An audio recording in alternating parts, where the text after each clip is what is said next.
We already heard from Arta and Attis. Maybe Ilmars and Cyril, maybe you can give a brief introduction about yourselves to the rest of the audience. Yeah, my name is Ilmars Osmanis. I've been in the hardware business, I think, all my life.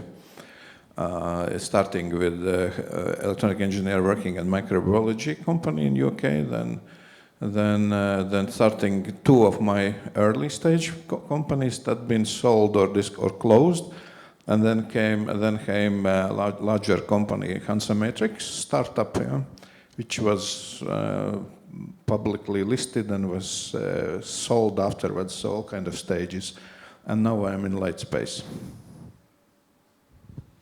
Thanks so much. I'm Cyril Golub, Latban's chairman, and I must say that the reason because we decided to have the hardware-related session at Latban, because almost no one can understand what's it all about and how to invest in early-stage hardware startups. In my portfolio of 20 startups, there, let's say, was 2 hardware-related, both from medtech vertical.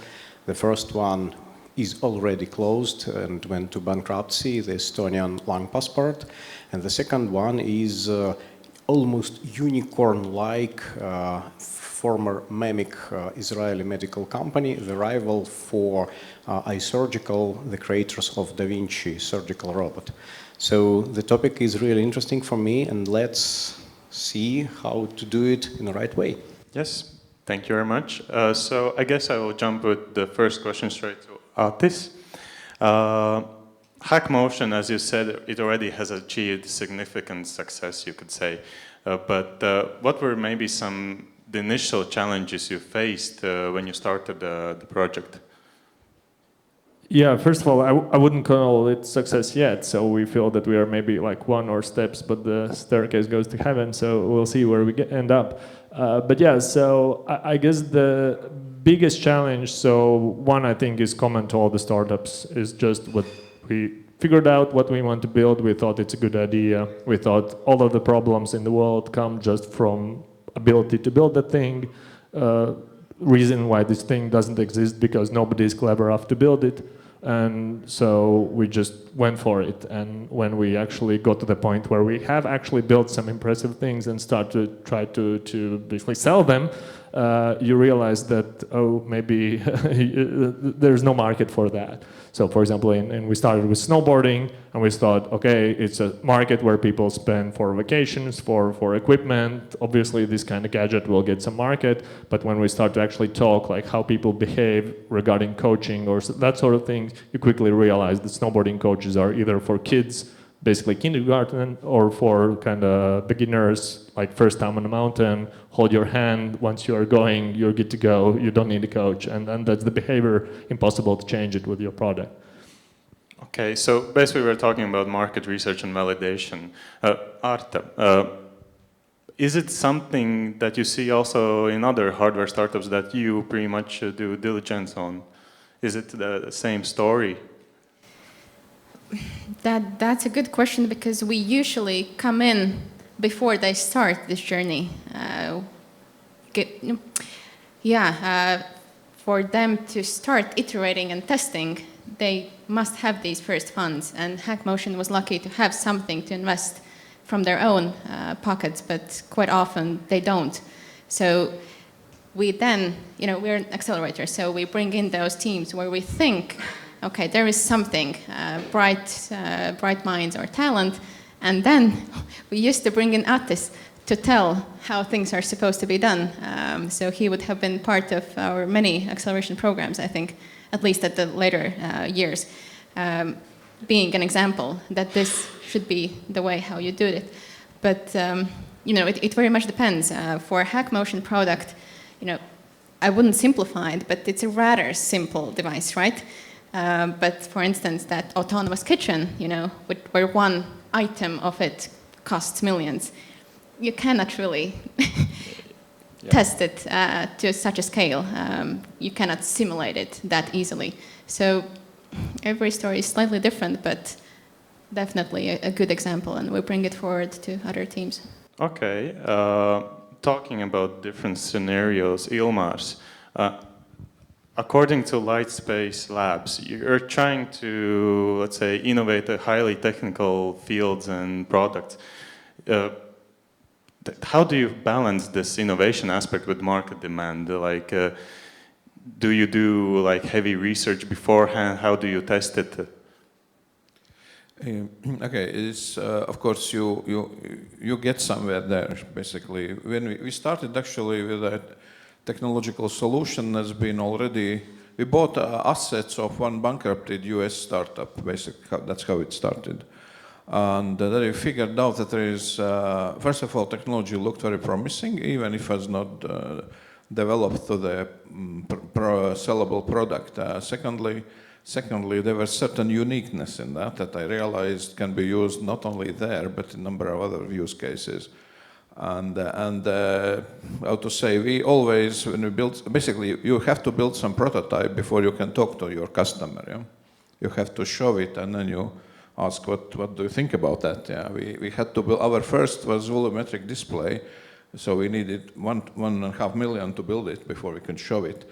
Then we had, at later stage, we invented so-called desktop display, multi-layer desktop display, which would show 3D, like sandbox type of visualization.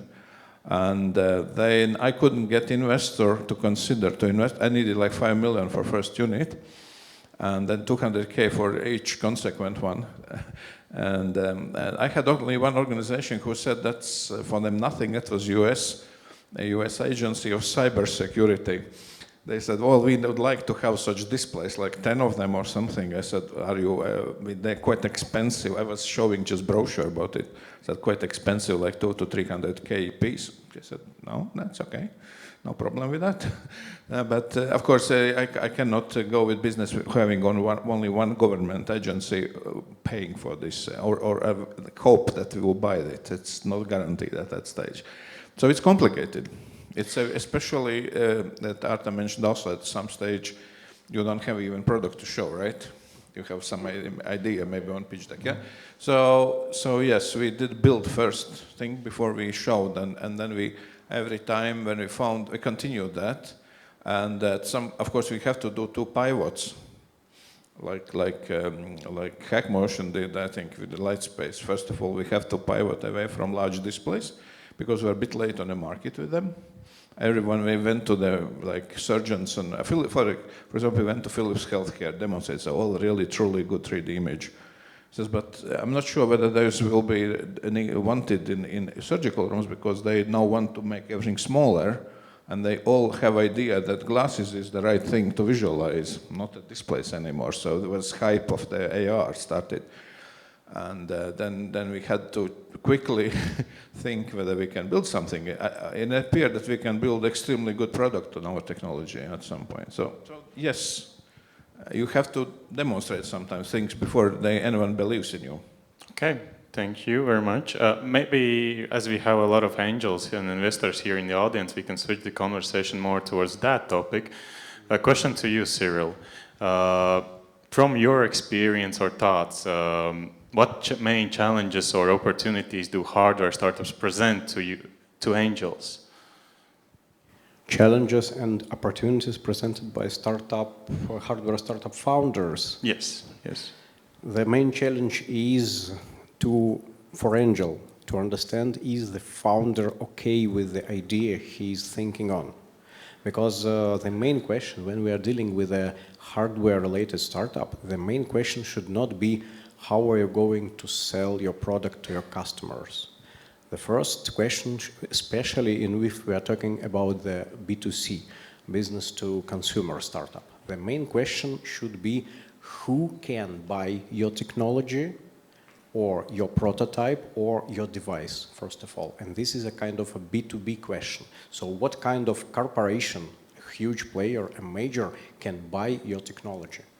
The second question going to the startup founder, for what reason this corporation will be buying you, your team, your patent, instead of doing on their own? And only after that we can understand, are there any real market opportunities, so we can start understanding about the market potential, market research, and so on and so forth. Otherwise, we're just dealing with yet another cool small thing that actually is not interesting to anyone. Just a small example, because I started with high technology surgery. You know that the corporation that creates and sells the Da Vinci robot currently valued at 145 billion United States dollars. So the real business is actually huge. But if you're inventing something new in a field of high technology surgery, can you imagine that you will build, let's say 10 years ago, 20 years ago, doesn't matter, a 100 billion corporation over this technology? Probably not. Probably you will sell your patent, your team, your technology, and your pilot customers with the piloting products. So once again, getting back to the question, the main challenge is to understand, do this particular founder understand what he is doing? Yet another cool small things, or a technology, or something to sell to huge business-to-business corporations. Okay, Arta, maybe a similar question to you as well. What makes a hardware startup investable? Because one of the last slides on your presentation was that hardware is hard, but it's easy to invest in good hardware teams. Like, is there like a clear line for when this becomes true?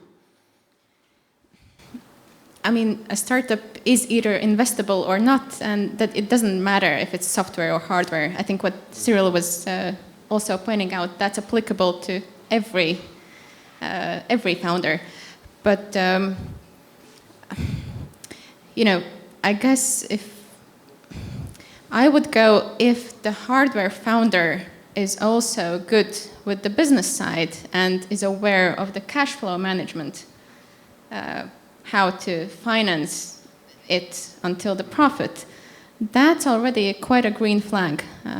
If the core competences of the product, of the business, and ideally the golden triangle with the market, if that is there, we're good to proceed. Okay, that's a valid point, maybe talking about financing. Atis and Ilmars, it's the same question for you both. Your both startups have had quite a different journeys. HackMotion has been bootstrapping, as I know Lightspace has been leveraging investments. What would you say maybe to some upcoming hardware founders, like how for them to choose which growth strategy to use? Yeah, if I can start. So obviously it's not a simple question, and to be completely clear, we early on thought we definitely need to raise. Actually, we have participated even in Build It Accelerator when it was still back in Estonia. It was sort of like a gap year for them, so there wasn't any meaningful investment, and we bought back the couple of percent they owned a couple of years ago.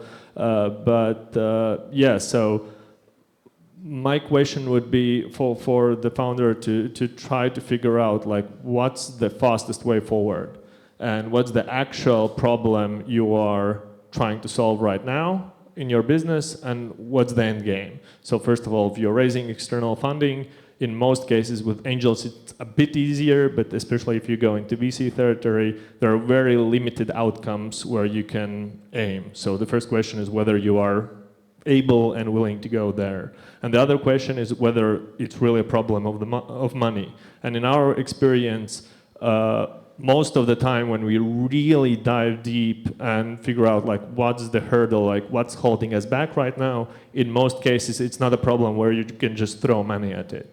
So it would be very easy early on to say, you know, we start to build like full body suit with like 12 sensors, relatively expensive to build and everything. It would be easy for us to say, just to validate the idea, we need to build a couple of these suits, try to find some customer. We sort of did something like that.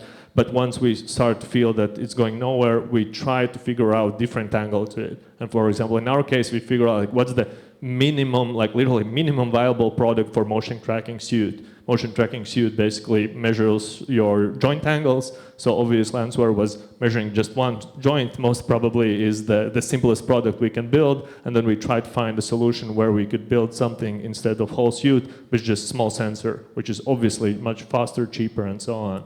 So yeah, I guess choosing the path is a bit like where you want to end up, and figuring out like if really you see that there's no other problem, just you need money to, I don't know, get something done, and the only way is to do it with money, then obviously go for it. And with HackMotion, we're still like, we're not a company who will never take funding. We're kind of considering it all the time, but most of the time we figure out, okay, actually what's holding us back, like we have enough of our own money to solve this problem. The problem is basically how fast we can move, how clever we can think, and so on.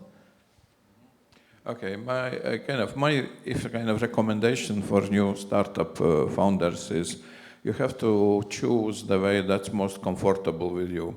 I think it very much depends on character of person. I think they are talking about personalities here quite much. There is on a funding, of course, you have to be. Another way, I always say you should not look what others are doing. Try to have your own way, because only the ones who are different are the ones who win at the end of the day. In just a small example, in an augmented reality market where we are in, it looked like it's a big ship like Titanic is going. It was a lot of huge investments, enormous money has been burned without any good results. So the Titanic full of people was floating, and then someone said, okay, it's toxic, like everyone jumped off it, it's dying. So everyone jumped off that. The few who stayed actually are getting to the success at the end of the day, because it was kind of a fake idea that it's wrong. So I think in a number of cases you have this, that you have to be convinced of what you're doing really. I don't know how to judge that, but from investor point of view, but you at least have to be yourself convinced what you do. Okay. The question was formulated a bit tricky. You asked what way to choose, definitely, but you can choose between at least two different options. But if you have none, what to do then? Let's say, first of all, think about the resources. You need to put to the next milestone, to the next stage of your startup. Good answer. So you have to ask me, what is my next milestone for my own startup? And the answer is really simple. The next milestone is the next batch of news you're going to prospective investor, accelerator, venture capital fund, or European authority that are writing off the grants, anything else like this. So the first question is, what should I do to get to the Build It accelerator and to secure some money from them, or to go to LATBAN and secure some money from private investors, or probably go to the Euro Commission, EIT, one of the families of their initiatives, and what should I provide? And the answer is really simple. To go for the grant from authorities, you must prepare a lot of papers, and then you report much more papers after the term of your project. When you're going to angels, you just must to convince them that you're going and you will build a huge business upon this idea and the angel investors' money. And if you're going to your customers, the only question is, what should I do for you so you can buy it from me and give me some money in return of, doesn't matter, my service, my device, or service that derives from my device, something like that. So there is no universal answer to this question, but a series of particular questions to people or authorities who can provide you with some resources, particularly money. That's it. Thank you. As we are running out of time, maybe just one last piece of advice that you would either tell founders or investors in the hardware sector. What is something that you would like to, let's say, share to them? Okay, very simple, already said it, be different from others. The vice versa, be similar to others, because no one, in terms of investments, like someone completely outstanding. Be similar, but better, with a bit more understanding what's it all about and what you're particularly doing. Okay. On top of that, being different and being similar, both are super valid. Not getting out of this. But I guess no, I would highly suggest to founders know how investors, give a thought how investors think and what business are they into. It's not charity, and they're not choosing people, just because of the cool ideas or something. They have to return the money to their investors. In case of angels, they also are into investing because they want to get more money out of it. Some are there for the adrenaline, some are there for experience sharing, but just know who you are pitching to and how they invest, and do not make the common mistake that this is a lifestyle cash flow business, but I would love it to be VC backed. It just doesn't work. Knowing the type of investor you're going to. That's it from my side. Yeah, I guess I would encourage not to forget about what actually you are trying to solve and who you are building it for. Because if you really kind of cut through the noise and try to understand what's the business and what's the purpose for it in the world, then in the end it's providing some value for somebody. So basically you're putting some things together and selling to somebody who is not able to do it themselves, but they want to get this thing. And that's where the profit comes from. If you can do it cheaper than somebody else that is willing to pay for it, then that's your business right there. And in the end, in all this kind of especially investment world and everything, so you're looking for the next funding round, you're looking for your exit, and often people a bit forget, it happens exactly like that. What do I need to get to the next funding round? And then you chase the funding rounds, you build up your valuation, and in the end, somebody will have to create value from your business. And if it won't happen, it will go down. Maybe some early angel will, I don't know, jump out and get their profit, but somebody else in the end will pay for it if you can create the value in the end. And the sooner you can create the actual value, the more resilient you will be, because you will have options. If you create value, you can just exist infinitely long. And so don't forget about this. Obviously, it's nice to quickly build up valuation, exit, and let somebody else to deal with the actual creating value. But in the end, businesses are there to provide value if you are not a fraudulent institution. As simple as that. Thank you very much, and a round of applause to our panelists.